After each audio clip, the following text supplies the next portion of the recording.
এইখিনিলৈকে পদৰ মাজেদি আমাক কি ক'ব বিচাৰিছে যে আমাৰ যুগ অনুপাতে যে ধৰ্ম নিৰ্ণয় কৰি থৈছে এই কথাটো আজি আমাৰ মানুহে বহুতে নাজানে কাৰণ ভগৱন্ত যুগে যুগে অৱতাৰ হৈ আছে হৈ থাকিব কাৰণ কেতিয়া হয় কেতিয়াবা পূৰ্ণ অৱতাৰ ৰূপে আহে কেতিয়াবা অংশ অৱতাৰ ৰূপে আহে কেতিয়াবা কলা অৱতাৰ ৰূপে আহে কেতিয়াবা বিভূতি ৰূপ অৱতাৰ ৰূপে আহে এতিয়া কোনটো অৱতাৰ হ'ব যেতিয়া 100 ভাগৰ 100 মহিমা যুক্ত হৈ আহে তাক কয় পূৰ্ণ অৱতাৰ যেতিয়া 4 ভাগৰ 1 অংশ মহিমা যুক্ত হৈ আহে তাক কয় অংশ অৱতাৰ যেতিয়া 16 ভাগৰ 1 অংশ মহিমা যুক্ত হৈ আহিব লগা হয় তাক কয় কলা অৱতাৰ আৰু যেতিয়া 100 ভাগৰ 1 অংশ মহিমা যুক্ত হৈ আহে তাক কয় বিভূতি অৱতাৰ ভগৱন্তই অপপ্ৰঞ্চে প্ৰপঞ্চে অৱতৰণং অৱতাৰ উপনিষদত কৈছে যে অপপ্ৰঞ্চৰ পৰা প্ৰপঞ্চলৈ নামি অহা অৱস্থাটোৱে হৈছে অৱতাৰবাদ এতিয়া ভগৱন্তই কোনটো অৱতাৰ ল'ব হেতু ধৰাধামৰ ওপৰত নিৰ্ভৰ কৰিব গতিকে কৃষ্ণ পূৰ্ণ অৱতাৰ হৈ পেলাই ধৰাধামলৈ আহিছিল শংকৰদেৱ অংশ অৱতাৰ ৰূপে কলা অৱতাৰ ৰূপে নাভি এনে ধৰণে বিভূতি অৱতাৰ ধৰে নৰসিংহ এই ধৰণে এটা উদ্দেশ্য লৈ বা এটা সমস্যা সমাধানৰ কাৰণে ভগৱন্ত যুগে যুগে হৈ আছে হৈ থাকিব এতিয়া আমাৰ যুগৰ অনুপাতে ধৰ্মটো নিৰ্ণয় কৰি থৈছে সত্য যুগত হৰি অৱতাৰ হৈ জগতৰ বাসীক ক'লে হে জীৱশ্ৰেষ্ঠ মানুহ তোমালোকে এই মায়াময় সংসাৰৰ পৰা উদ্ধাৰ হ'বলৈ হ'লে তোমালোকে সকলোৱে মানে ঈশ্বৰক ধ্যান কৰিব লাগিব আৰু ধ্যানৰ অন্তত ভগৱানৰ 10টা নাম ল'লে ধ্যান পূৰ্ণাংগ কৰি তোমালোকে মুক্তি লাভ কৰিব পাৰিবা সেই কাৰণে সত্য যুগৰ সকলো মানুহে ধ্যান কৰিছিল ত্ৰেতা যুগত ৰাম অৱতাৰ হৈ কৈছিল হে জীৱশ্ৰেষ্ঠ মানুহ তোমালোকে এই মায়াময় সংসাৰৰ পৰা উদ্ধাৰ হ'বলৈ হ'লে নানান নিয়ম নীতিৰ মাজেদি ভগৱানক যজ্ঞ কৰিব লাগিব আৰু যজ্ঞৰ অন্তত ভগৱন্তৰ 8টা নাম ল'লে যজ্ঞ পূৰ্ণাংগ কৰি তোমালোকে মুক্তি লাভ কৰিব পাৰিবা সেই কাৰণে ত্ৰেতা যুগৰ মানুহে সবে যজ্ঞ কৰিছিল দাপৰ যুগত কৃষ্ণ অৱতাৰ হৈ কৈছিল হে জীৱশ্ৰেষ্ঠ মানুহ তোমালোকে মায়াময় সংসাৰৰ পৰা উদ্ধাৰ হ'বলৈ হ'লে তোমালোকে পূজা কৰিব লাগিব আৰু পূজাৰ অন্তত ভগৱানৰ 12টা নাম ল'লে পূজা পূৰ্ণাংগ কৰি মুক্তি লাভ কৰিব পাৰিবা সেই কাৰণে মানে দাপৰ যুগত সকলো মানুহে পূজা কৰিছিল আৰু কলিৰ সেই কৃষ্ণই শংকৰ ৰূপে আহি কৈছিল হে কলিৰ লোকসকল তোমালোকে কেৱল ঈশ্বৰৰ নাম ল'বা গতিকে আন ধৰ্মবিলাক কৃষ্ণৰ লগত গুচি গ'ল আন ধৰ্ম কৃষ্ণৰ লগতে গুচি গৈলা এক স্থান হুয়া হৰি নাম মাত্ৰ ৰৈলা এতেকেহে নামতো সমস্ত পুণ্য পায় জানিয়া যতনে ফুৰা হৰি গুণ গায় নামে তপ নামে জপ নামে যোগ ধ্যান নামে দান নামে পুণ্য কোটি তীৰ্থ স্নান নামে ধন জন বন্ধু নামে পিতা মাতা নামে নিজ সুহৃদ নামে সে গতি দাতা ইহ পৰ লোকে নাম বিনে গতি নাই চাৰিও বেদৰ ইহে মুখ্য অভিপ্ৰায় চাৰিখন বেদ ব্ৰহ্মাই আনি 3বাৰ প্ৰমাণ কৰি আমাক সিদ্ধান্ত দিছে চাৰিও বেদক ব্ৰহ্মাই আনি বিচাৰিলা 3 প্ৰমাণী এহি মানে মাত্ৰ কৰিলা সাৰ হৰি কীৰ্তনেহে তৰে সংসাৰ এতিয়া কলি যুগৰ মানুহে ভগৱন্তৰ নাম ল'লেহে তৰিব পাৰিব আনকিটা যুগত জপ যজ্ঞ কৰি যিটো ফল পাইছে যত ফলং সৰ্বতীৰ্থেষু সৰ্বযজ্ঞেষু কীৰ্তিতম তৎ ফলম কৌটি গুণম পুণ্যম ৰাম নাম এব লভ্যতে আগৰ কিটা যুগত তপ জপ যজ্ঞ কৰি যিটো ফল পাইছিল ধ্যানে যজ্ঞে পূজাৰ কহিছে যেন ফল হৰিৰ কীৰ্তনে তাকো সাধয় সকল কলি যুগত মাত্ৰ ঈশ্বৰৰ নাম ল'লেহে তৰিব পাৰিব এই কথাটো নাজানি আপুনি মইতো দূৰৰ কথা ভগৱান মানে 28000 ঋষি বেদজ্ঞ শাস্ত্ৰজ্ঞ টিকালজ্ঞ মানে ধ্যানত ভগৱানক সাক্ষাৎ কৰিব পৰা যোগ্য ব্যক্তি হিচাপে 28000 ঋষিয়ে কৃষ্ণ বৈকুণ্ঠপ্ৰায়ণ হোৱাৰ পিছত পৃথিৱীলৈ কলি আহিল বুলি ভাবি যজ্ঞ আৰম্ভ কৰিলে 28 সহস্ৰ ঋষি বেদত প্ৰধান বিষ্ণুৰ নৈমেষ ক্ষেত্ৰ মহাপুণ্য স্থান মান্য কৰি সুতক পাতিলা সত্ৰ তথা শৌনক প্ৰমুখ্যে শুনে ভাগৱত কথা যে তেওঁলোকে হাজাৰ হাজাৰ বছৰ যজ্ঞ কৰি যজ্ঞৰ ধোঁৱাৰে ধোঁৱা বৰণীয়া হৈ ফল নাপায় অৱশেষত সেই সময়লৈকে পদহেলিত অৱহেলিত নিষ্পেষিত নিজ জাতি বুলি ঋষি সমাজত বহিবলৈ নিদি বহুত যোজন পিছত বহিবলৈ দিয়া সুতক মাতি আনি শৌনকে এই নিবেদন কৰিছে কি বুলি যে শৌনক বদতি শুনা সুত মহামানী পৰম পাতকী কলি পাইলে হেন জানি আৰম্ভিলো যজ্ঞ আশী সহস্ৰ বছৰ হোম ধূৰ্মে ধূৰ্ম বৰ্ণ ভৈলে কলে বৰ আমি হাজাৰ বছৰ যজ্ঞ কৰি যজ্ঞৰ ধোঁৱাৰে আমাৰ গা ধোঁৱা বৰণীয়া হৈ গ'ল কিন্তু যিটো কৰ্ম কৰোৱাটো নাহিকে বিশ্বাস আপোনাৰ আয়ুক কৰিলো ব্যৰ্থে নাশ আমাৰ আয়ুষে নষ্ট হ'ল কিন্তু ফল একো নাপালো সম্প্ৰতি তুমি কি চিন্তি উপমহাহিত কৰায়ুক পান কৃষ্ণ চৰিত্ৰ অমৃত এতিয়া কৃষ্ণ বৈকুণ্ঠলৈ যোৱাৰ লগে লগে পৃথিৱীলৈ কলি নামি আহিল এই কলিকিত পাপৰ পৰা উদ্ধাৰ হ'বলৈ হ'লে ভগৱানৰ নাম বিনে আৰু গত্যন্তৰ নাই এয়া আপুনি মই কোৱা কথা নহয় ২৮,০০০ বেদজ্ঞ শাস্ত্ৰজ্ঞ টিকালজ্ঞ ধ্যানত ভগৱানক সাক্ষাৎ কৰিব পৰা যোগ্য ব্যক্তিসকলেও কলিত যজ্ঞ কৰি বিফল হৈ গ'ল আপুনি মই সফল হ'ম নেকি বাৰু এই কথা মাত্ৰ উপলব্ধি কৰিব লাগিব কাকো আমাৰ নিন্দা কৰিবলৈ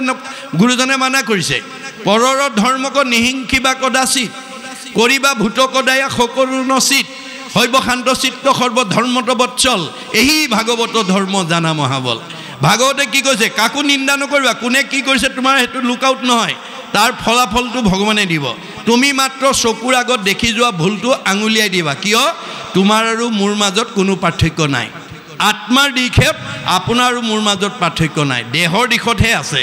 গতিকে দেহ বিনাশী ধৰ্ম এৰি অবিনাশী আত্মাৰ ধৰ্মৰ দ্বাৰা আমি নিজক ৰাখিব লাগিব আৰু বাচিব লাগিব গতিকে সঁচা কথাটো কৈ যাবা মানিলে তৰিব নামানিলে মৰিব কিন্তু তুমি ঈশ্বৰৰ প্ৰিয় হৈ থাকিবা কিন্তু মোৰ চকুৰ আগত কোনোবাই ভুল কৰিছে মোৰ কোনো বংশ পৰিয়াল নহয় মোৰ কোনো সমাজৰ মানুহ নহয় এই বুলি যদি আপুনি কোনোবাই ভুল কৰা দেখিও যদি নোকোৱাকৈ গুচি যায় তেতিয়াহ'লে তাৰ মানে অংশীদাৰ আপুনি হ'ব লাগিব আৰু আপোনাৰ সঞ্চিত পুণ্য নষ্ট হ'ব তাকো সম্ভাষণ যিজনে কৰে আজন্মৰ পুণ্য তেখনে হৰে আপোনাৰ সঞ্চিত পুণ্যও নষ্ট হ'ব গতিকে আপুনি সদায় সঁচা কথাটো কৈ যাব আপুনি মইতো দূৰৰ কথা অৰ্জুনেও প্ৰতিবাদ কৰিছে ভগৱানৰ ওচৰত প্ৰভু তুমি সব নামতে হৈ যায় বুলি কৈছা তপ জপ যাগ যজ্ঞ হোম ব্ৰত মিছা নেকি নাই সখী তাৰ সত্যতা আছে তাৰ সত্যতা সেই ঠাইতে থাকিব যি ঠাইত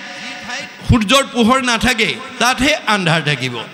সূৰ্যৰ পোহৰ থকা ঠাইত যেনেকৈ আন্ধাৰ থাকিব নোৱাৰাটো বিজ্ঞানসন্মত বাস্তৱ সত্য ঠিক তেনেকৈ মোৰ সূৰ্য স্বৰূপ নাম য'ত নাথাকে জৈত নাই মোৰ নাম সূৰ্যৰ উদয় তৈ দেখে প্ৰকাশে তপ জপ যজ্ঞ ছয় আজি আপোনাৰ নিতাইজান গাঁৱৰ ৰাইজে যদি ঈশ্বৰৰ নাম নলয় ভাগৱত নুশুনে কীৰ্তন নপঢ়ে তেতিয়াহ'লে আপোনালোকে তপ জপ যজ্ঞ কৰিবই লাগিব দুটাৰ ভিতৰত এটা কৰিব লাগিব ভগৱানৰ সৃষ্টি দুটা এটা আন্ধাৰ এটা পোহৰ এটা দিন এটা ৰাতি এটা ভক্তি এটা মায়া তপটো বটুম দুটাৰ ওপৰতে জীৱক লৈ তেওঁ আনন্দ কৰি আছে গতিকে ভগৱানে অৰ্জুনক কৈছে য'ত মোৰ নাম নাই তাত তপ জপ যজ্ঞ কৰিব লাগিব কিন্তু মোৰ যদি নাম লৈছে তেতিয়াহ'লে তপ জপ যজ্ঞ কৰিব নালাগে তথাপি প্ৰত্যয় যদি নাহিকে তোমাৰ কৰোঁতে বে শুনা হেৰা সত্য অংগীকাৰ তথাপি মোৰ কথাত যদি তুমি বিশ্বাস নকৰা মই শপত খাই কওঁ শুনা সত্যে নিষ্ঠা মানি সত্যে বোলো বাণী কৌটি পাপৰ নামে সেই সংসাৰক নাম বিনে নাহি সখী সংসাৰ তাৰক দশ সত্য কৰি মই দঢ়াইলো তোমাক নাসজাইবা যদি সখী নকৰা সঞ্জাত তুমি মোৰ সখী কাৰণে মোৰ অংশ জীৱৰ কাৰণে সঁচা কথাটো তোমাক 10 বাৰ শপত খাই ক'লোঁ মানিলে তৰিবা নামানিলে মৰিবা তাৰ দুখে মোক স্পৰ্শ কৰিব নোৱাৰে আপুনি সঁচা কথাটো কৈ যাওক কাৰণ আত্মাৰ দৃষ্টিত আপোনাৰ মোৰ মাজত কোনো পাৰ্থক্য নাই মানিলে তৰিব নামানিলে মৰিব কিন্তু আপুনি সঁচা কথা কোৱাৰ কাৰণে ঈশ্বৰৰ প্ৰিয় হৈ থাকিব আপুনি ঈশ্বৰৰ প্ৰিয় হৈ থাকিব গতিকে আপুনি সঁচাটো যাতে ঢাকি ৰাখিব লগা নহয় তাৰ প্ৰতি আপুনি গুৰুত্ব দিব লাগিব সেইকাৰণে কৈছে মান্য কৰি সুতক পাতিলা সত্ৰ তথা শৌনক প্ৰমুখ্যে শুনে ভাগৱত কথা শৌনক পদ্ধতি শুনা সুত মহামানী পৰম পাতকী কলি পাইলে হেন জানি আৰম্ভিলো যজ্ঞ আশী সহস্ৰ বছৰ হোম ধূৰ্মে ধূৰ্ম বৰ্ণ ভৈলে কলে বৰ যিটো কৰ্ম কৰোৱাটো নাহিকে বিশ্বাস আমাৰ কোনো ইয়াৰ পৰা ফলাফল নাপালোঁ আপোনাৰো আয়ুক কৰিলোঁ ব্যৰ্থে নাশ নিজৰ আয়ুষে নষ্ট হ'ল সম্প্ৰতি তুমি সি চিন্তি উপমহাহিত কৰায়ুক পানক কৃষ্ণ চৰিত্ৰ মৃত এতিয়া আমি বুজি পালোঁ যে কলি যুগত যাগ যজ্ঞ কৰিলে জীৱই গতি নাপায় গতিকে তুমি এতিয়া ঈশ্বৰ কৃষ্ণৰ কথা কৈ আমাক গতি দিয়া আৰু কি বুলি কৈছে যে পৰম ঈশ্বৰ কৃষ্ণ দেৱনাৰায়ণ তান মহাভক্তি এইটো শ্ৰৱণ কীৰ্তন এতিয়া ভগৱন্তত ভক্তি আমি লাভ কৰিবলৈ হ'লে ভক্তিৰ মাজেদি কৰিব লাগিব আনৰ যোগেদি নহয় কৃষ্ণক পাইবাৰ জানা ভকতিহে পন্থ ইহাক কহে গীতা ভাগৱত গ্ৰন্থ গীতা ভাগৱতে আমাক কৈছে যেতিয়া কলি যুগত আমি ভগৱন্তক পোনপটীয়াকৈ পাব নোৱাৰোঁ কেনেকৈ পাম ভকতিৰ মাজেদি আজিৰ দৰে শ্ৰৱণ কীৰ্তন অৰ্চন বন্দন দাস্য সখিত্ব পদসেৱন আত্মনিবেদন স্মৰণ এই 9টা ভাগ দিছে তাৰ ভিতৰত যদি যিকোনো এটাও যদি আপুনি আচৰণ কৰে আপোনাৰ জীৱই গতি পাব যদি এটাও আচৰণ নকৰে আপোনাৰ জীৱই গতি নাপায় গতিকে কলি যুগত যদি ভগৱন্তৰ 1000টা নামৰ পৰা এটা নাম কোনোবাই উচ্চাৰণ কৰে তেওঁ ভকত আৰু যি এটা নামো উচ্চাৰণ নকৰে তেওঁ অভকত সেইকাৰণে কপিলে কৈছে যে হৰিনাম ঘোষি কলি যুগত নিশ্চয় হৈবেক লোকভকত কলিত যি মানুহে ডেকা ল'ৰাই হওক গাভৰু ছোৱালী হওক বোৱাৰীয়ে হওক জীয়াৰীয়ে হওক বাল্যই হওক বৃদ্ধই হওক ভগৱন্তৰ 1000টা নামৰ পৰা এটা নাম যি দিনটোত উচ্চাৰণ কৰিব সি ভকত আৰু যি ঈশ্বৰৰ নাম উচ্চাৰণ নকৰে সি অভকত কপিল বদতি মাও শুনা দেৱ হুতি অভকতে কদাচিতো নপাৱে মুকুতি যি মানুহৰ মুখত এটা নাম নাই ঈশ্বৰৰ সেইজনক বেদে অভকত বুলি কৈছে শাস্ত্ৰই অভকত বুলি কৈছে গতিকে অভকতে কেতিয়াও জীৱই গতি পাব নোৱাৰে যাৰ মুখত ঈশ্বৰৰ নাম এটাও নাই সি দেখাতহে মানুহ স্বভাৱত ৰাক্ষস বুলি কৈছে কদাচিতো নলৱৈ মোহৰ নাম যশ জানিবা অৰ্জুন সিটো মনুষ্য ৰাক্ষস গতিকে এই স্বভাৱৰ মানুহ ঈশ্বৰৰ কথা মুখত নোকোৱা মানুহ খাবলৈ জীয়াই থকা মানুহ বুলি কৈছে দাৰ্শনিক পণ্ডিতে যে যিবিলাক মানুহৰ মুখত ঈশ্বৰৰ নাম নাই সেইবিলাক মানুহ খাবলৈ জীয়াই থকা মানুহ কিন্তু আচলতে আমি জীয়াই থাকিবলৈ খাব লাগে live to eat but no eat to live আমি জীয়াই থাকিবলৈ খাব লাগে খাবলৈ জীয়াই থাকিব নালাগে এতিয়া আমাৰ সমাজত খাবলৈ জীয়াই থকা মানুহৰ সংখ্যা বেছি জুটিয়া বুদ্ধিয়ে দিলেই ভাল নহ'লেই কাল এই স্বভাৱৰ মানুহবিলাক দেখাত মানুহ কিন্তু স্বভাৱত ৰাক্ষস আৰু তেওঁলোকে খাবলৈ জীয়াই থকা জীৱ যাৰ কাৰণে লক্ষী স্বয়ম্বৰত লক্ষীয়ে তেনেকুৱা স্বভাৱৰ মানুহক স্বামী বৰণৰ পৰা নাকচ কৰিছে কাক মানে দৈত্যগুৰু শুক্ৰাচাৰ্য ওচৰলৈ বাপেকৰ নিৰ্দেশনাত মানে সকলোকে গুণৰ ওপৰত ভিত্তি কৰি কাক স্বামী বৰণ কৰিলে তোমাৰ ভাল হ'ব তুমি নিজে বাছি লোৱা এই বুলি তেওঁক যেতিয়া স্বাধীনতা দিলে তেতিয়া লক্ষীয়ে গৈ পেলাই দৈত্যগুৰু শুক্ৰাচাৰ্যৰ ওচৰলৈ গৈ কৈছে জানো দৈত্যগুৰু শুক্ৰ হুন্ত মহাজ্ঞানী তথাপি নেৰন্ত সংগ লোভা বিস্ত্ৰ প্ৰাণী দৈত্যগুৰু শুক্ৰাচাৰ্য এজন জ্ঞানী মানুহ বুলি মই জানো পিছে এওঁ বৰ লোভিয়াতো পৰে সংসাৰত নাহি মন্দ জুতি খাইবে নপাইলে লগাইবে নিতে দণ্ড এনেকুৱা লোভিয়া মানুহক যদি মই স্বামী বৰণ কৰোঁ ই মোক জুতীয়া বুদ্ধিয়ে খুৱাব নোৱাৰিলে সদায় মোৰ লগত কাজিয়া কৰিব এনেকুৱা লোভিয়া মানুহ কেতিয়াও স্বামীৰ উপযোগী নহয় কাৰোবাৰ তেনেকুৱা স্বভাৱ আছে যদি এৰিব দেই আৰু পৰশুৰামৰ ওচৰলৈ গৈ কি বুলি কৈছে আচন্ত পৰশুৰাম হুন্ত ধৰ্মমতী একোৱে প্ৰাণিত টান নাহি মিত্ৰৱতী যে পৰশুৰাম এজন ধাৰ্মিক মানুহ বুলি মই জানো পিছে কাৰো প্ৰতি মৰম নাই গতিকে ইহাংক বৰিলে মোৰ নৰৈব অৱস্থা নিৰ্দয় পুৰুষে নুবুজয় দুখ বেথা মৰম নাইকিয়া স্বামীক যদি কোনোবাই স্বামী বৰণ কৰে ভাৰ্যাৰ দুখ কষ্টৰ কথা তেওঁ উপলব্ধি কৰিব নোৱাৰে তেনেকুৱা স্বামী কেতিয়াও স্বামীৰ উপযোগী হ'ব নোৱাৰে গতিকে ভাগৱতত কেনেকুৱা স্বামী আমি বাছি ল'ব লাগে কেনেকুৱা ভাৰ্যা আমি ভৱিষ্যত জীৱনলৈ লগৰ সংগিনীক অৰ্ধাংগিনী কৰি আনিব লাগে সব নিয়ম দিয়া আছে গতিকে মই উঠি অহা প্ৰজন্মক আহ্বান জনাওঁ যে আপোনালোকে অন্তত আজৰি সময়ত অকণমান ভাগৱত পঢ়িব ভাগৱত ডেকা ল'ৰা গাভৰু ছোৱালী মাইকী মানুহ মতা মানুহ দাড়ি থকা দাড়ি নথকা শৰণীয়া অশৰণীয়া বুলি প্ৰশ্ন নাই পঢ়িব পৰা দক্ষতা থাকিলে সকলোৱে ভাগৱত অধ্যয়ন কৰিব পাৰে, তাত কোনো বাধা নাই। আমাৰ গুৰুজনে কৈছে হৰি নাম কীৰ্তনত নাহিকে নিয়ম একো এতেকেহে ধৰ্ম মাজে সাৰ। এতিয়া আমাৰ অসমীয়াত মাষ্টাৰ ডিগ্ৰী লৈ অহা ছাত্ৰ ছাত্ৰীবিলাকে টেবুলতে ভাগৱত দশম কীৰ্তন ঘোষা ৰত্নাৱলী থৈ অধ্যয়ন কৰি অসমীয়াত মাষ্টাৰ ডিগ্ৰী লৈ আহিছে। অধ্যয়নত বাধা নাই, মাত্ৰ নিয়ম ক'ত লাগিব? আনুষ্ঠানিকতাত। গতিকে আপোনালোকে সকলো ডিগ্ৰীধাৰী ল'ৰা ছোৱালীবিলাকক যদি আপোনালোকে কৰ্ম আঁচনি যুগুতাই লৈ সাপ্তাহিকভাৱে হওক, পষেকীয়াভাৱে হওক, মাহেকীয়াভাৱে হওক, গতিকে আপোনালোকে যদি গাঁওখনত থকা মাষ্টাৰ ডিগ্ৰী লোৱা, ডক্টৰেট ডিগ্ৰী লোৱা, BS ডিগ্ৰী মানে হাই ছেকেণ্ডেৰী পঢ়াৰ পৰা ধৰি পঢ়িব পৰা গুণ থকা ছাত্ৰ ছাত্ৰী বা ল'ৰা ছোৱালীবিলাকক যদি আমি এটা কৰ্ম আঁচনিৰ মাজেদি এই ভাগৱতৰ মাজলৈ আনিব পাৰোঁ, আজি এই যুৱকসকলে যিসকলে এতিয়া আপোনালোকৰ ইয়াত অনাগত দিনত পাঠ পঢ়িব, আজি যি পাঠ পঢ়িছে তেওঁলোকক আজি সেই সুযোগটো দিয়াৰ কাৰণে তেওঁলোকে সুন্দৰকৈ পঢ়িব পাৰিছে। যদি তেওঁলোকক আমি সেই সুবিধাটো নিদিলোঁহেঁতেন তেওঁলোকে হয়তো এই ভাগৱত পঢ়াৰ পৰা বঞ্চিত হৈ থাকিলেহেঁতেন। গতিকে পঢ়িবলৈ দিয়াত কোনো বাধা নাই। গতিকে শৰণ নিজেই ল'ব, আপুনি জোৰ কৰিব নালাগে। যেতিয়া মাধৱদেৱৰ ঘোষা পঢ়িব, হৰি পদ সেৱা নকৰে নিমিতে, মায়ে বান্ধি ফুৰাৱে তাওতো মায়াক নকৰে ৰহিত, শৰণ নলৱে যাৱে, এই বাক্যটো যেতিয়া এই পদটো যেতিয়া পঢ়িব তেওঁ নিজেই মাক দেউতাক নাই নাই মই শৰণ ল'ম, সত্ৰতে হওক বা অন্য অনুষ্ঠানতে হওক। শৰণ আপুনি জোৰ কৰিব নালাগে, তেওঁ নিজেই ল'বলৈ বাধ্য হ'ব, মাত্ৰ আপুনি অধ্যয়ন কৰিবলৈ দিব লাগিব। ভাগৱত আপুনি দাড়ি থকা ল'ৰাকো পঢ়িব দিয়ক, তেওঁ এদিন নিজে দাড়ি কাটিব, যে নামঘৰৰ মুখখন কেনেকৈ ৰাখিব লাগে তেওঁ নিজে উপলব্ধি কৰিব। হিয়াৰ মাজে নামৰ ভাণ্ডাৰ মুখে ভাজ হয়, গতিকে মুখখন হৈছে নামঘৰ, গতিকে নামঘৰৰ মুখখন পৰিষ্কাৰ কৰি ৰাখিব লাগে নালাগে তেওঁ নিজে বুজিব, আপুনি জোৰ কৰিব নালাগে। গতিকে মাত্ৰ তেওঁলোকক সেই অধ্যয়ন কৰিবলৈ আমি সুবিধাটো দিব লাগিব, তেওঁলোকে নিজেই সংস্কাৰ হৈ যাব। গতিকে এই কৰ্ম আঁচনিবিলাক আমি যদি আপোনালোকৰ এই নিতাইজান গাঁৱৰ দৰে যদি সকলোৱে সকলো গাঁৱতে যদি সকলো নামঘৰতে যদি এই ভাগৱত চৰ্চাৰ আমি আনিব পাৰোঁ, তেতিয়াহ'লে আমাৰ সমাজখনত বৃদ্ধাশ্ৰমলৈ খেদি পঠিওৱা মানুহৰ সংখ্যা আপোনা আপুনি কমি যাব। আপুনি বাতৰিত ডাঙৰ ডাঙৰ হৰফৰে আমাৰ ডেকাবিলাক আজিকালি উঠি অহা প্ৰজন্মবিলাক বিপথে গৈছে বুলি চিঞৰি থাকিলে নহ'ব, তেওঁলোকক আমি ভক্তি মাৰ্গলৈকে আনিবই লাগিব।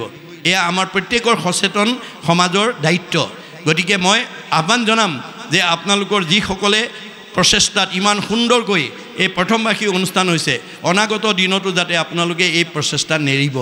তেতিয়াহ'লে এইখন গাঁও কেনেকুৱা হৈ যাব সময়েহে ক'ব। গতিকে আমি ইয়াতেই বৈকুণ্ঠ, ইয়াতেই স্বৰ্গ আৰু ইয়াতেই নৰক, কেৱল ভকতিৰ ওপৰতে নিৰ্ভৰ কৰিছে যে স্বৰ্গ নৰক যিটো পৰম মুকুতি, তিনি একতুল্য যাৰ হৰিত ভকতি, যাৰ ঈশ্বৰৰ ভক্তি থাকিব সেই তিনিটা বস্তু ইয়াতেই উপলব্ধি কৰিব পাৰিব। স্বৰ্গ নৰক দুইকো ঐক্য দেখা আয়ে, কতো সুখে কতো দুখতে প্ৰাণ যায়। আপুনি নিমাইজান গাঁৱত বাস কৰি যদি দুখ কষ্টত আছে আপুনি নৰকবাসী, যদি সুখ ভোগত আছে আপুনি স্বৰ্গবাসী, আৰু যদি কোনো কুণ্ঠা নোহোৱাকৈ যদি বসবাস কৰিছে আপুনি বৈকুণ্ঠবাসী। এয়া ভাগৱতৰ মত। গতিকে আমি ইয়াতেই বৈকুণ্ঠ, ইয়াতেই স্বৰ্গ, ইয়াতেই নৰক আছে। মাত্ৰ আমি শাস্ত্ৰ অনুবৰ্তী নোহোৱা পৰ্যন্ত আমি কেতিয়াও নিজকেই বৈকুণ্ঠৰ পাৰিষদ বা নিজকে এজন বৈকুণ্ঠৰ লোক হিচাপে গঢ়ি তুলিব নোৱাৰিম। সেইকাৰণে আমাৰ শাস্ত্ৰত কৈছে শাস্ত্ৰ অনুবৰ্তী শত্ৰু নহি উত্তপন। যি মানুহে শাস্ত্ৰ পঢ়ে, শুনে আৰু বুজে তাৰ কেতিয়াও শত্ৰু থাকিব নোৱাৰে, বাহ্যিকত শত্ৰু থাকিব নোৱাৰে। কিয়? তেওঁ ব্যৱহাৰ কৰিব জানে। তেওঁ ব্যৱহাৰটো কেনেকুৱা? সমানত মৈত্ৰী, উত্তমত সতকাৰ, দৰিদ্ৰত দয়া কৰিবেক বাৰম্বাৰ। আমাৰ স্বভাৱটো কেনেকুৱা হ'ব লাগে? আমাতকৈ কোনোবা বয়সতো জ্যেষ্ঠ হ'ব পাৰে, জ্ঞানতো জ্যেষ্ঠ হ'ব পাৰে। গতিকে জ্যেষ্ঠজন জ্ঞানৰ ফালৰ পৰাই হওক, বয়সৰ ফালৰ পৰাই হওক, জ্ঞানীজনক বা জ্যেষ্ঠজনক আমি সন্মান কৰিবলৈ আমি জানিব লাগে, আৰু সমানজনক বন্ধু ব্যৱহাৰ কৰিব লাগে, আৰু আমাতকৈ হীন বা নিচজনক মৰমৰ চকুৰে চাব লাগে। এই নীতি শিক্ষাটো যেতিয়ালৈকে আমি দিব নোৱাৰিম তেতিয়ালৈকে আপুনি এজনী ছোৱালী বহুত মাষ্টাৰ ডিগ্ৰী বা ডক্টৰেট ডিগ্ৰী বা টেট মাষ্টৰণী বা ডাক্তৰণী কৰি পঠিয়াব পাৰিব, কিন্তু শহুৰ শাহুৰৰ প্ৰিয় নহ'বও পাৰে। যাৰ কাৰণে আমাৰ ৰামায়ণত জনক ৰজাই সীতাক শ্ৰীৰামচন্দ্ৰলৈ বিয়া দি বিদায়ৰ সময়ত সেই নৈতিক জ্ঞান দি পঠিয়াইছে। কি বুলি? হেৰা সীতা, তুমি মোৰ জুনি জাতৰ সন্তান নোহোৱা, তোমাক মই যজ্ঞভূমিত লাভ কৰিছোঁ যদিও যজ্ঞভূমিত লাভ কৰিছোঁ তুমি পিতৃ মাতৃ অতি মৰমৰ অতি স্নেহৰ অতি আদৰৰ অজনিকা তোমাকো লভিলোঁ যজ্ঞভূমি পিতৃৰ মাতৃৰ প্ৰিয়তম জীও তুমি পিতৃ মাতৃ এজনী মৰমৰ ছোৱালী ত্ৰিভুৱন নিৰূপমা তুমি মহাসতী পৰম দুৰ্লভ আতি লভিলা সুপতি তুমি এজনী ধুনীয়া ছোৱালী আৰু তুমি এজন ধুনীয়া স্বামীৰ সান্নিধ্য পালা আই সীতা স্বামীৰ সান্নিধ্য পালেই নহ'ব তোমাৰ দায়িত্ব আৰু কৰ্তব্য আছে কি সতী স্ত্ৰী সকলৰ স্বামী হে ভূষণ কদাচিতো নলংঘিবা স্বামীৰ বচন তুমি এজনী সতী তিৰোতা হিচাপে তোমাৰ প্ৰথম অলংকাৰ স্বামী ভক্তি তুমি স্বামীৰ বাক্য কেতিয়াও উলংঘা নকৰিবা স্বামীক নুসুধাকৈ কলৈকো নাযাবা আৰু স্বামীৰ মনত আঘাত পোৱাকৈ বাক্য নিক্ষেপ নকৰিবা অকল স্বামী সেৱাতে আবদ্ধ নাথাকিবা একচিতে সেৱা কৰি বাহা সৰ্বক্ষণে কৰিবা শুশ্ৰূষা শাশুৰৰ চৰণে তুমি স্বামীৰ উপৰিও শহুৰ শাহুৰকো যথোচিতভাৱে মৰম চেনেহ শ্ৰদ্ধা ভক্তি কৰিবা অকল তাতেই সীমাবদ্ধ নাৰাখিবা নকৰিবা অৱহেলা দেউৰ সবক কৰিবাহা দয়া আতি সমস্তজনক দেউৰকে প্ৰমুখ্য কৰি ননন্দী জেঠাল বৰ্জনা যিমান ঘৰখনত আছে সকলোকে যথোচিতভাৱে দয়া মৰম স্নেহ কৰিবা তেতিয়া তোমাৰ সেই ঘৰৰ পৰিয়ালে কি ক'ব মই এজনী ভাল বোৱাৰী পালোঁ বুলি তেবেতো শুদ্ধ যশ বাঢ়িব সংসাৰে ইহপৰ লোকে সুখ মিলিব তোমাৰে তেতিয়া তোমাৰ আচৰণ তোমাৰ ব্যৱহাৰ তোমাৰ মৰম তোমাৰ স্নেহত সন্তুষ্ট হৈ তোমাক সমাজত এজনী ভাল বোৱাৰী মই নিতাইজান গাঁৱৰ পৰা বিয়া কৰাই আনিলোঁ বুলি সমাজত প্ৰশংসা কৰিব আৰু কিছুদিনৰ পিছত এইখন গাঁৱৰ পৰা আৰু এই ধৰণে ভাগৱতৰ আদৰ্শৰে যদি আমি উঠি অহা প্ৰজন্মক গঢ়ি তুলিব পাৰোঁ এজনী ছোৱালীৰ কাৰণে বহুত ছোৱালী এইখন গাঁৱৰ পৰা বিয়া হোৱাৰ পথ প্ৰশস্ত হ'ব আৰু গাঁওখনৰ গৌৰৱ কঢ়িয়াই আনিব এয়া হৈছে ভাগৱতৰ দৰ্শন গতিকে আমি অকল পুথিগত ডিগ্ৰী দি পঠিয়ালেই নহ'ব আধ্যাত্মিক আৰু নৈতিক শিক্ষা যেতিয়ালৈকে নিদিম তেতিয়ালৈকে তেওঁৰ ডিগ্ৰীয়ে প্ৰকৃত মানুহ হিচাপে পৰিচয় দিব নোৱাৰিব আপোনাৰ বহুত উচ্চ ডিগ্ৰী বোৱাৰী হৈ পেলাই যদি শহুৰ শাহুৰ আগৰ LP স্কুল ME স্কুললৈ পঢ়া বুলি যদি অৱজ্ঞা কৰে অনীহা কৰে তেওঁ কেতিয়াও ডিগ্ৰীধাৰী বোৱাৰী হ'লেও তেওঁ কেতিয়াও মানে শহুৰ শাহুৰৰ প্ৰিয় হ'ব নোৱাৰিব গতিকে সেইকাৰণে আমি মহিলাসকলক এটা নীতি শিক্ষাৰ মাজেদি আধ্যাত্মিক শিক্ষাৰ মাজেদি ভাগৱতৰ দৰ্শনৰ মাজেদি আমি যাতে মহিলাসকলক যাতে আগবঢ়াই নিব পাৰোঁ ছোৱালীবিলাকক যাতে আগবঢ়াই নিব পাৰোঁ কাৰণ আমাৰ জৱাহৰলাল নেহৰুৱে এটা মন্তব্য কৰিছে if you educate a boy you educate individual only if you educate a girl you educate the entire family আমি যদি এটা ল'ৰাক শিক্ষা দিওঁ ব্যক্তিগত শিক্ষা দিয়া হ'ব কিন্তু এজনী ছোৱালীক যদি শিক্ষা দি পঠিয়াওঁ গোটেই ঘৰখনৰ কাৰণে উপকাৰ হ'ব গতিকে মহিলাসকলৰ ওপৰতে আমাৰ ঘৰখন পৰিয়াল সমাজখনৰ উন্নয়ন নিৰ্ভৰ কৰিছে ঋকবেদে কৈছে ন গৃহম ইতি আহু গৃহিণী গৃহম উচ্যতে তয় আহি সহিতা সৰ্বান পুৰুষায়ম সমষ্ণুতে যিখন ঘৰৰ মহিলাসকলে পুৱা গধূলি নিৰ্দিষ্ট সময়ত ধূপ ধূনা জ্বলাই গুৰুগৃহ মচিকাচি ধূপ ধূনা জ্বলাই ঈশ্বৰ উপাসনা কৰিব তেওঁ নিজেতো উদ্ধাৰ হ'বই সেইখন ঘৰৰ সকলো পুৰুষৰ চতুৰ্বৰ্গ সাধন কৰিব আৰু যিসকল মহিলাই ঈশ্বৰ কথা উপাসনা কৰাৰ সময়ত গ্ৰাম্য কথা পাতি থাকিব পৰচৰ্চা কৰিব টিভি চাই থাকিব মোবাইল টিভি থাকিব সেইখন ঘৰৰ পৰিৱেশ কি হ'ব মহাভাৰতৰ বন পৰ্বত কৈছে জৈশ ভাৰ্যা গৃহে নাস্তে সাধিসা পুণ্যচাৰিতা অৰণ্যং তেন গন্তব্যং যথা অৰণ্যং তথা গৃহম ঘৰ গুচি বাঁহতল হৈ যাব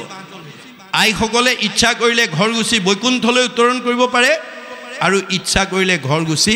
বাঁহতল কৰিব পাৰে আমি বাঁহতল হোৱাটো নিবিচাৰোঁ আমি বৈকুণ্ঠ হোৱাটো বিচাৰোঁ গতিকে বৈকুণ্ঠৰ ফাললৈ আমাৰ পৰিয়ালটো আমাৰ ঘৰখন আমাৰ সমাজখন আমাৰ পৰিৱেশটো আগুৱাই নিবলৈ হ'লে আইসকল ভক্তিবাদী হ'বই লাগিব গতিকে এই তথ্য আমাক ভাগৱতে দিছে সেইকাৰণে এতিয়া কৈছে যে তান ভক্তি তুচ্ছবৰ্ণ কীৰ্তন ইহাক নজানি আন কৰ্ম কৰি মৰো যে এই যে কলি যুগত ঈশ্বৰৰ কীৰ্তন কৰিলেই তৰিব পাৰে এই কথাটো নাজানি আমি আন কৰ্ম অৰ্থাৎ যাগ যজ্ঞ কৰি আমি মৰিছোঁ বুলি নিজেই স্বীকাৰ কৰিছে 28,000 বেদজ্ঞ ঋষিয়ে ইহাক নজানি আন কৰ্ম কৰি মৰো কৈও কৃষ্ণ কথা সুতক যেনমতে তৰো এতিয়া তুমি কৃষ্ণ কথা নুশুনালে আমি আৰু এই সংসাৰৰ পৰা তৰিব নোৱাৰোঁ ইহাকেহে আমাৰ মিলিল মহাভাগ তুমি হেন মহন্তক পাইলোঁ ভাগ্যে লাগ আমি ইয়াতে আত্মসন্তুষ্টি হৈছোঁ যে আমাৰ এই জীৱনৰ দুখ দুৰ্গতিৰ সময়ত তোমাৰ দৰে এজন মহন্ত লোকৰ আমি সান্নিধ্য পাইছোঁ আজি আপোনালোকৰ এই নিমাইজান বাসীয়ে এই কথা উপলব্ধি কৰিব লাগিব যে আপোনালোকৰ গাঁৱতকৈ বহুত ধনী বহুত শিক্ষিত বহুত সম্পদশালী গাঁও ওচৰত থাকিব পাৰে কিন্তু জগতৰ উপকাৰমূলক এনেকুৱা 4 দিনীয়া কাৰ্যসূচীৰে ভাগৱত আৰু ভাওনা প্ৰদৰ্শনৰ অনুষ্ঠান পাতিব নোৱাৰিবও পাৰে ধন থাকিলেও নোৱাৰে যদি নাভাবে ধন থাকিলেও নোৱাৰে যদি নাভাবে ভাবেন লভতে সৰ্বম ভাবেন দেৱদৰ্শনম ভাবেন লভতে পৰম জ্ঞানম তস্মাৎ ভাৱ অৱলম্বনম আমি ভাল কাম এটা কৰিবলৈ ভাবিব লাগিব নাভাবিলে নহ'ব আৰু এয়া নিতাই জান গাঁৱত ওপৰত ভগৱানৰ কৃপা পৰিছে বুলি ভাগৱতে কৈছে শতকোটি জন্মান্তৰে হুৱে মহাভাগ নৰহৰি ৰকজীৱে তেবে পাৱে লাগ তাত যেবে মূৰদায়া ভৈলজাক প্ৰতি সেহিহে কৰিব পাৰে আমাতো ভকতি ভগৱন্তৰ কৃপা নকৰিলে এনেকুৱা ভক্তি কৰ্ম আঁচনি কোনেও ল'ব নোৱাৰে এই কথা আজি 28,000 ঋষিৰ দৰে নিতাই জান গাঁৱৰ সকলো বাপ আয়ে উপলব্ধি কৰিব লাগিব যে আমাৰ ওপৰত কৃপা পৰিছে কাৰণেহে আজি আমাৰ আৰ্জিত অৰ্থ এটা এই পবিত্ৰ কামত লগাবলৈ সক্ষম হৈছোঁ কাৰণ শুনা ধনঞ্জয় ধন নহ'লে কাৰ্য নিষিজয় হে অৰ্জুন তোমাক মই ধনটো সৎ কাম কৰিবৰ কাৰণে আৰু জীৱনৰ নিৰাপত্তাৰ কাৰণে দিছোঁ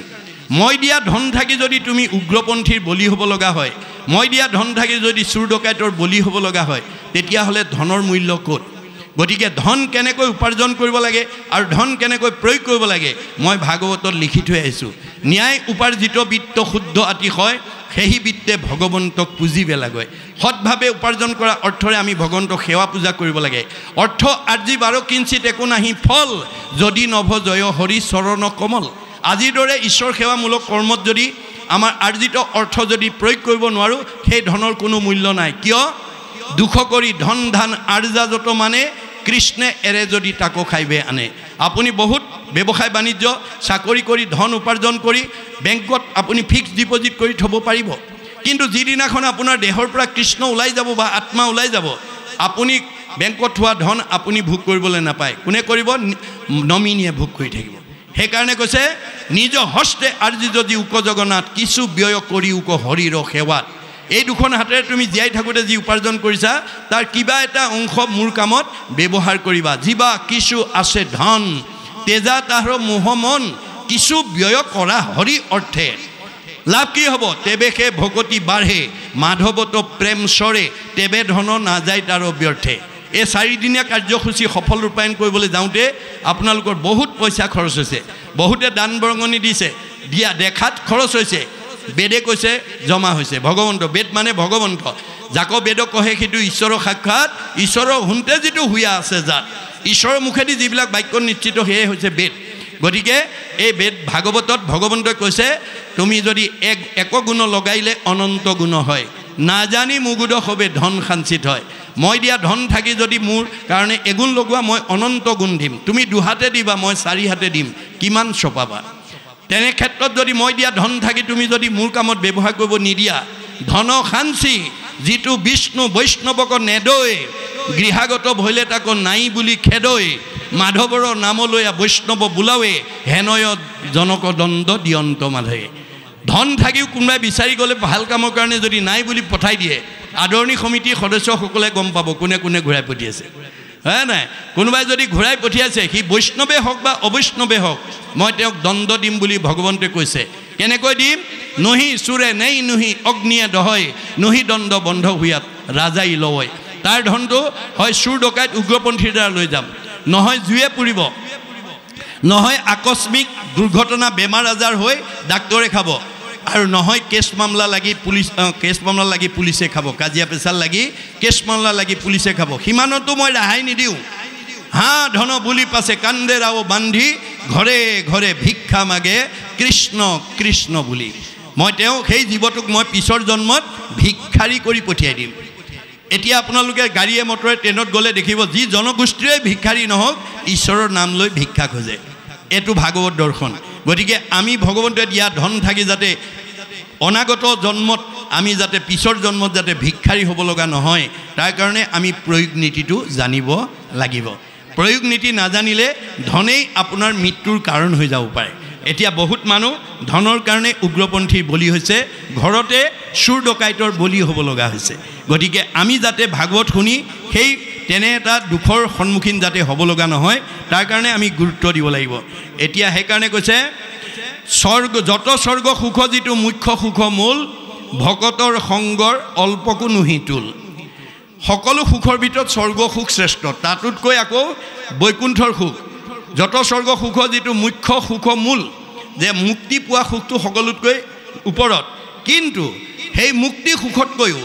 আজি ভকতৰ সংগৰ যিটো সুখ সেইটো তুলনা নহয় বুলি কৈছে। সেইটো স্বৰ্গ সুখ আৰু বৈকুণ্ঠৰ সুখৰ লগত তুলনা নহয়।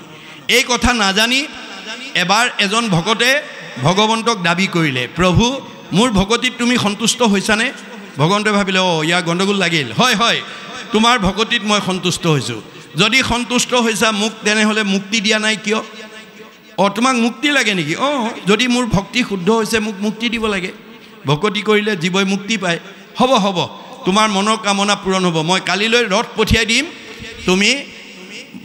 ৰথত উঠি মুক্তি লৈ মোৰ তালৈ গুচি যাবা। পিছদিনাখন ৰথ পঠিয়াই দিলে। সেই ভকতজনক লৈ পেলাই মানে বৈকুণ্ঠত নি পেলাই মুক্তি 5 প্ৰকাৰত ভাগ কৰি দেখুৱাইছে।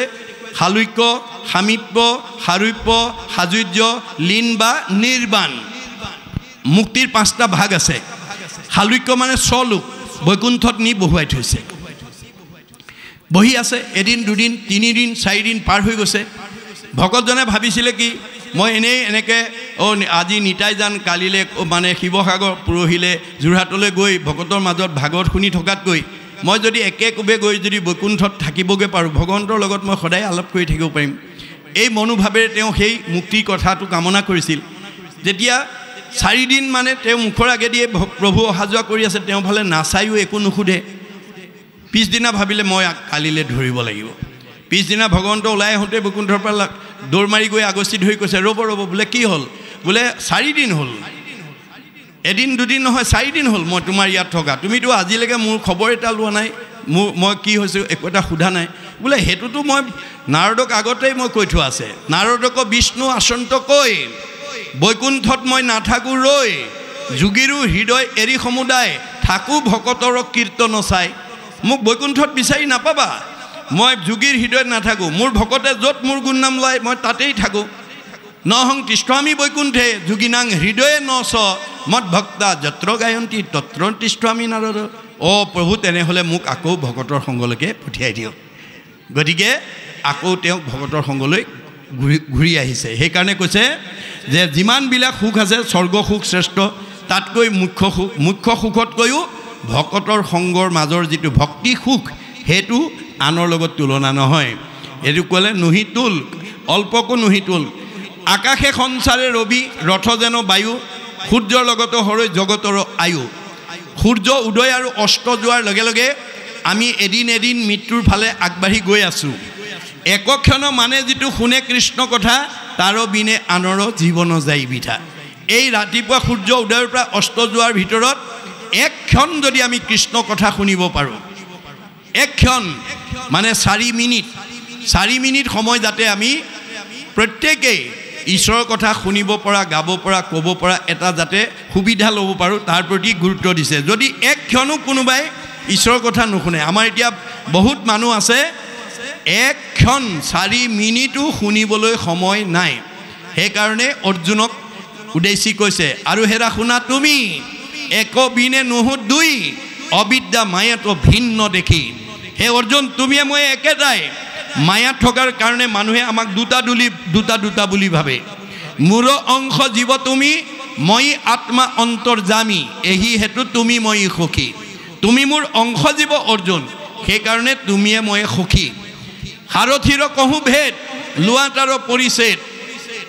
আনে নজানয় মহামতী, যিগোটা যে মহাৰথী ৰথেশ্বৰী কৰাগতি, ৰথ কোনো চলাৱে সাৰথী। হে অৰ্জুন, তুমি মহাৰথী হিচাপে যিখন ৰথত উঠি যুদ্ধত অৱতীৰ্ণ হৈছা কৰ্মত অগ্ৰগতি, সেই ৰথখন কিন্তু মই চলাই আছোঁ, সদায় মনত ৰাখিবা।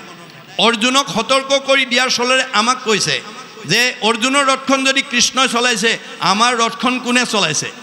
আমাৰ ৰথখনৰ নাম গীতাত কি বুলি কৈছে? দেহ ৰথ, ঘোঁৰা মন, ইন্দ্ৰী প্ৰাণ সেনাগণ, বিষয় অৰণ্য ভৈলতাৰ। আজি আমাৰ যিজন আমাৰ হৃদয়ত থকাৰ কাৰণে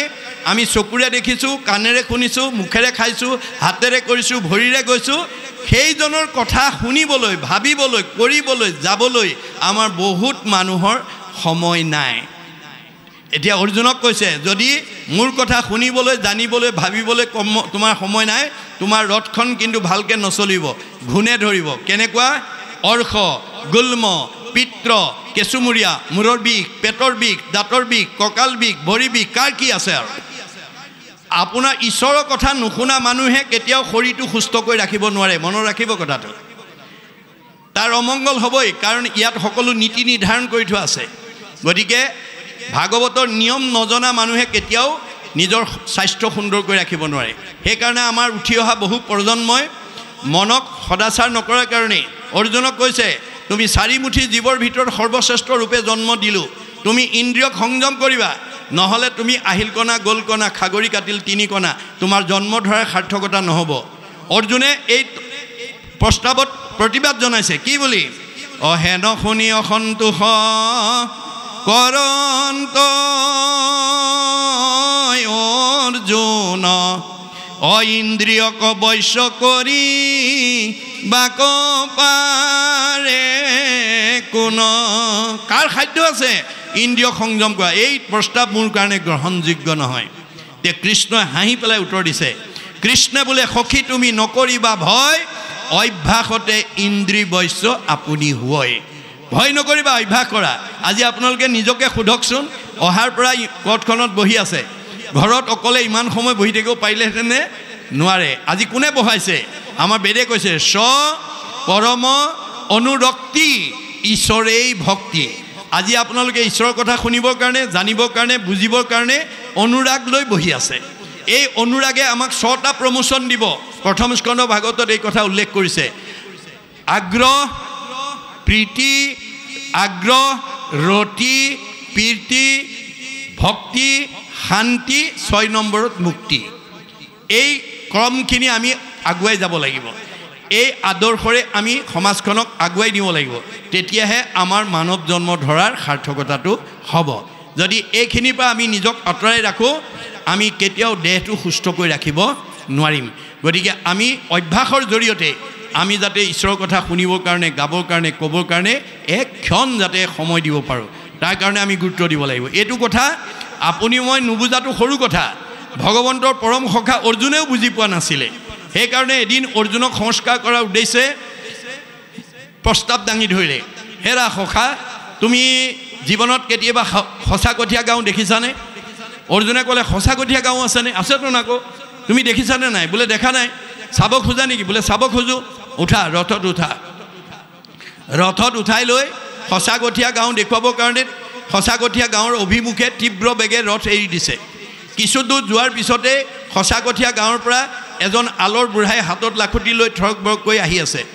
কৃষ্ণই অৰ্জুনক ক'লে, সেই বৃদ্ধগৰাকী দেখিছা? বোলে দেখিছোঁ। সেই যুগৰ গৰাকীয়ে সঁচা কঠীয়া গাঁৱৰ আচল বৃদ্ধ। ইমান বুঢ়া কালত হাতত লাখুটি লৈ থৰক বৰককৈ তেওঁ কোনফালে আহিছে তুমি সুধিবাচোন। বোলে উৎসৰ পালে ৰথ ৰাখি দিবা। মই ৰথ ৰাখি দিম। বুঢ়াৰ ওচৰত পোৱাৰ লগে লগে ৰথ ৰাখি দিলে। ৰখাৰ লগে লগে অৰ্জুনক ক'লে, সোধাচোন ক'ত যায়? ককা, বোপা,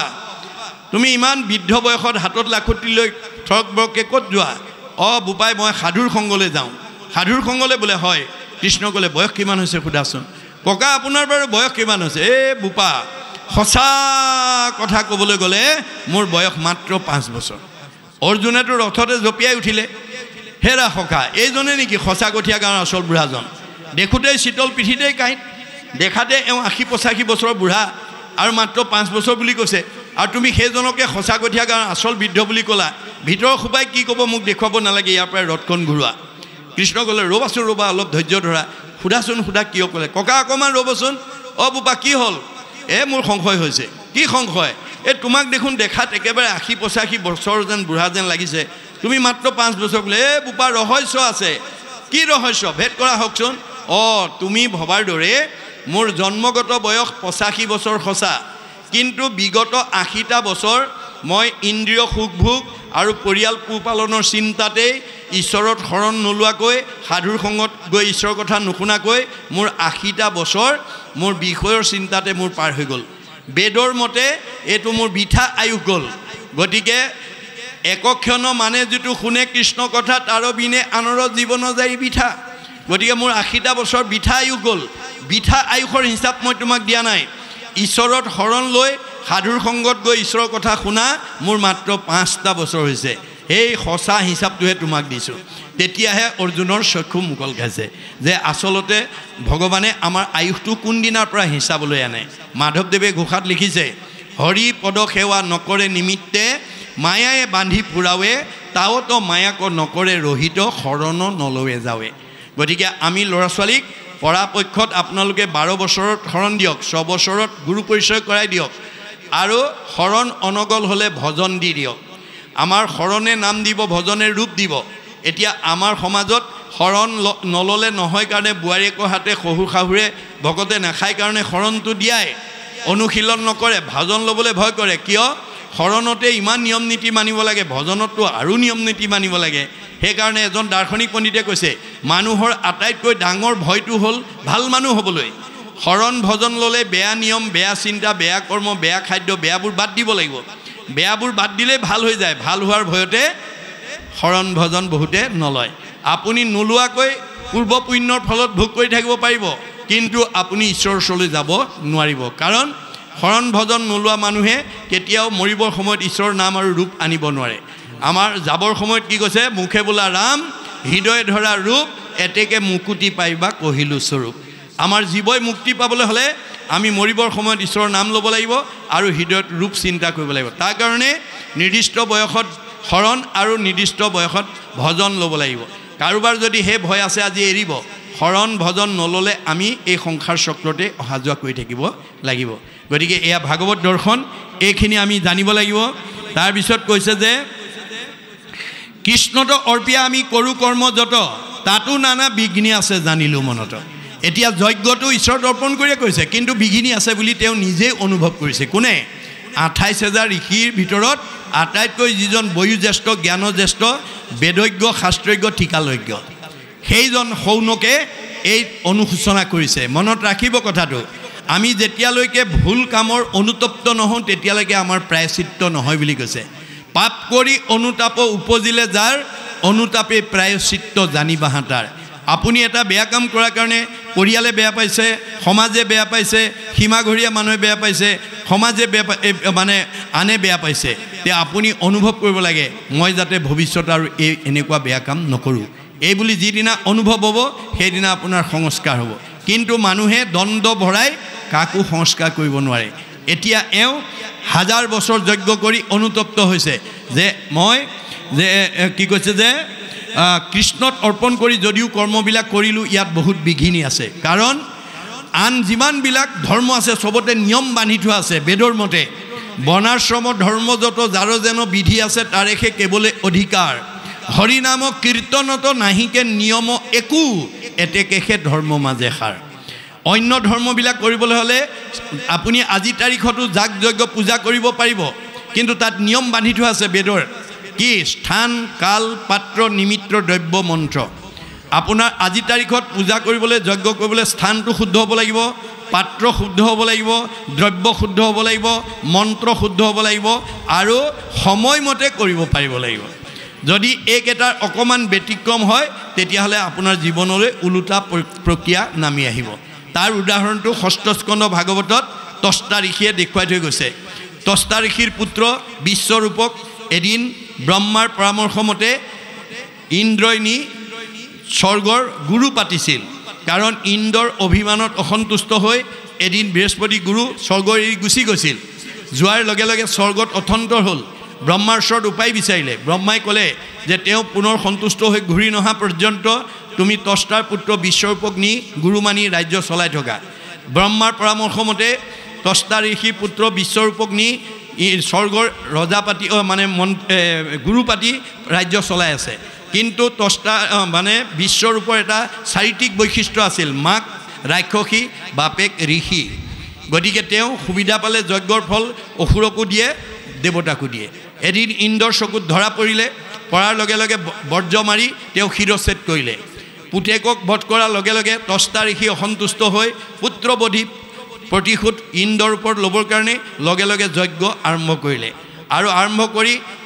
ঘিতাহুতি দি আছে আৰু মন্ত্ৰ উচ্চাৰণ কৰি আছে প্ৰথম ঘিতাহুতি দিওঁতে তেওঁ মন্ত্ৰ কি বুলি কৈছিল ইন্দ্ৰ শত্ৰু নিধন হওক ইন্দ্ৰ শত্ৰু নিধন হওক ইন্দ্ৰ শত্ৰু নিধনক বুলি আহুতি দি আছে যেতিয়া পূৰ্ণাহুতি দিব হ'ল খৰ মন্ত্ৰ উদাত্ত কণ্ঠৰে পূৰ্ণাহুতি দিওঁতে মন্ত্ৰ ভুল হৈ গ'ল কি বুলি ক'লে ইন্দ্ৰৰ শত্ৰু নিধনক ষষ্ঠী বিভক্তি ৰ আখৰ এটা বাঢ়ি গ'ল ৰ আখৰ এটা বাঢ়ি যোৱাৰ লগে লগে মন্ত্ৰ ভুল হৈ গ'ল ইন্দ্ৰৰ শত্ৰু তেওঁ নিজেই তেওঁৰ যজ্ঞৰ পৰা উৎপত্তি হোৱা বিদ্যাসুৰে ইন্দ্ৰক মৰাৰ পৰিৱৰ্তে ইন্দ্ৰৰ হাতত মৰিব লগা হ'ল সেইকাৰণে কৈছে আমাৰ গুৰুজনাই কলিৰ লোকৰ মতি মলিন অপাৰ আন একো ধৰ্মতো নাহিকে অধিকাৰ এতিয়া আন ধৰ্মবিলাক কৰাৰ অধিকাৰ আমাৰ নাই আমি সময়মতে পাত্ৰ শুদ্ধ দ্ৰব্য শুদ্ধ মন্ত্ৰ শুদ্ধ আৰু নিৰ্দিষ্ট সময়ত আমি কৰিব পৰা আমাৰ যোগ্যতা কলি যুগৰ মানুহৰ নাই সেইকাৰণে সাৰ্বজনীন ধৰ্ম দিছে যে কৃষ্ণৰ নাম ধৰাই পাৰিব ছোৱালীয়ে নোৱাৰে ডেকাই পাৰিব বুঢ়াই নোৱাৰে মতা মানুহে পাৰিব মাইকী মানুহে নোৱাৰে গধূলি পাৰিব দুপৰীয়া নোৱাৰে ৰাতি মানে পুৱা পাৰিব দুপৰীয়া নোৱাৰে এই কোনো নিয়ম মানি নাই গতিকে সকলো সময়তে আমি কৃষ্ণ ভগৱন্তৰ নাম ল'ব পাৰোঁ সেইকাৰণে এইটো ধৰ্ম সাৰ্বজনীন আৰু সনাতন এইটো সহজ উপায়েৰে সৈতে জগতবাসীৰ কাৰণে দিছে মনত ৰাখিব কিন্তু কোনো জাতি জনগোষ্ঠীক লৈ আপোনালোকে গৰ্ব অহংকাৰ নকৰিব গতিকে আপুনি নিজকে এজন মানুহ জাতি হিচাপে গণ্য কৰিব গতিকে আমি মানুহ হিচাপে দুটা জাতি ভাগ কৰিছে যে আমাৰ এই প্ৰথম স্কন্ধ ভাগৱততে শৌনকে এই কথাটো প্ৰতিপন্ন কৰি দিছে যেতিয়া তেওঁ সেই মানে কৃষ্ণ কথা ক'বলৈ সুতক আহ্বান জনাইছিল তেতিয়া সুতে সেই মন্তব্য কৈছিল যে কিনো মহাভাগে তোমাষাৰ আগে কহিবু কৃষ্ণৰ লীলা মাধৱৰ কথা সম্যকে পুছিলা মোক জীৱদান দিলা মই এই মুহূৰ্তলৈকে মৰা মানুহ হৈ আছিলোঁ কিন্তু কৃষ্ণ কথা ক'বলৈ কৈ তুমি মোক জীয়া মানুহ কৰি দিলা কাৰণ কৃষ্ণৰ কথাটো মোৰ মহালাভ আছে কৃষ্ণৰ কীৰ্তনে জাতি অজাতি নাম আছে জাতি আৰু অজাতি মানুহক দুটা ভাগত বিভক্ত কৰিছে এটা জাতি আৰু এটা অজাতি